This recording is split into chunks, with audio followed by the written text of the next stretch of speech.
President Bola Tinubu urged Nigerians to be patient with his administration, acknowledging the hardship caused by the removal of the fuel subsidy and the floating of the naira. In an official video, Tinubu highlighted an unavoidably lag between those measures and his government's planned relief efforts.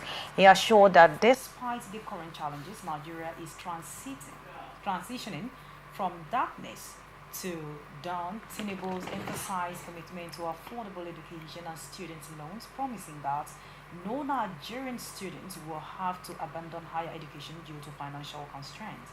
This was his second address since the end bad governance in Nigeria protest, which turned violence in some areas. Tinubu expressed confidence that his government's measures would resolve the economic crisis. Okay, the president is still dishing out speech.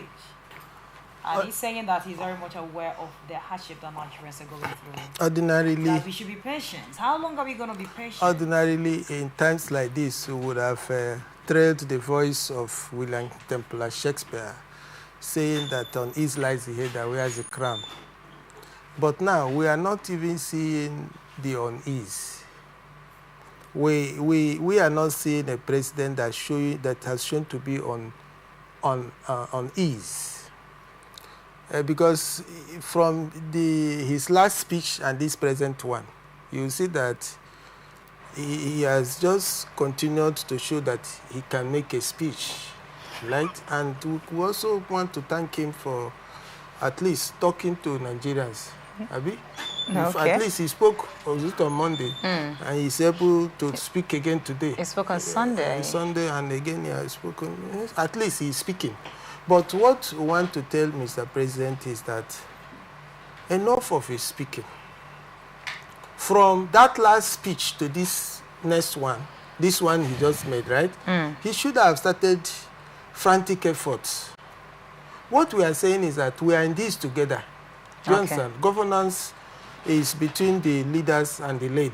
Okay. Right? Is participatory leadership, democracy. What we are saying is that he has not done well so far. We are not saying that we would have done better. Nobody, but Mr. President, you have not done well. I'm a constitutional citizen, and I join fellow citizens of Nigeria to say that you have not done well. We had hoped that being a very experienced elder statesman, a former governor, and all that you have become for us in this country, we had expected that you would have done better. How do I say so? One of the agitations of the protesters is that there should be reduction in pump price of petrol, petroleum products. He didn't address that. We were thinking that he said the petrol manufacturing or refining will take effect March. At some point, it was elongated another period. So if you can come and tell us what the matter is, these are redundant, overstated issues. Why can't our refineries work? The other day, NNPC people, I was seeing it on TV, they are quarreling. Those big men in NNPC that used to wear those clothes that do like who are the people that pay them? We should stop paying these people. They are not working. No, they are not working for us. Like this man will boldly come. Like 6 months, 1 year, you can't even work to get a modular refinery. You understand? As an appendage, as a subsidiary of an NPCL. And you come, the man was even talking with anger. The man was not ashamed. He very bold. You need to watch that clip. I felt bad for him. All these kind of things, the next moment they will come and tell us that people should be patient. Patience with hunger, patience with widespread unemployment. Companies are leaving because of frustration. We have talent that if you come here, this power issue can be resolved. We can even go alternative power source. It mustn't be, what do you call this one? The direct power source. Solar can be there, wind can be there. Nobody is talking about all those things. We are not even talking about agriculture. All these patience, he would have said, this is what I've done in agriculture.